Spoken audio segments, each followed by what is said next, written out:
3 மார்பகத்தோட இருக்கிற இந்த பெண் யாருன்னு தெரியுமா? அதுக்கு முன்னாடி இந்த சிலை யாருன்னு தெரியணும்.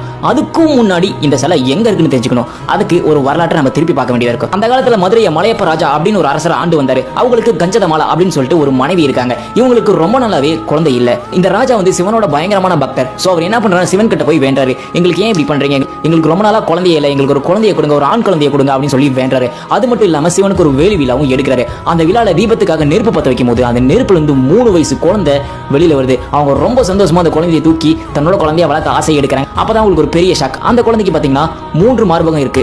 உடனே அவர் கடவுளை வேண்டி கேட்கிறாரு, நாங்க உங்ககிட்ட ஒரு ஆண் குழந்தை தான் கேட்டோம், ஆனா நீங்க ஒரு பெண் குழந்தை கொடுத்துறீங்க, அது மட்டும் இல்லாம இந்த பெண் குழந்தைக்கு 3 மார்பகம் இருக்கு அப்படின்னு சொல்லி வேண்டி கேட்கிறாரு. சிவன் வந்து கண்டிப்பா இந்த குழந்தை நீ வளர்த்தது ஆகணும், ஏன்னா இந்த குழந்தை வருங்காலத்துல மிகவும் சிறப்பு மிக்க வரலாற்று படைக்கக்கூடிய குழந்தையா ஆக போகுது அப்படின்னு சொல்றாரு. இவரும் ரொம்ப சந்தோஷமா ஒரு பெண் குழந்தை மாதிரி இல்லாம ஒரு ஆண் குழந்தையா வளர்க்க ஆரம்பிக்கிறாரு. அது வீரம் கல்வி இந்த மாதிரி சொல்லிட்டு ஒரு ஆண் மகனுக்கு என்னென்ன கொடுக்கணுமோ எல்லாத்தையும் கொடுத்து அந்த குழந்தையை வளர்க்கிறாரு. வயசாக ஆக இந்த ராஜா ஒரு காலகட்டம்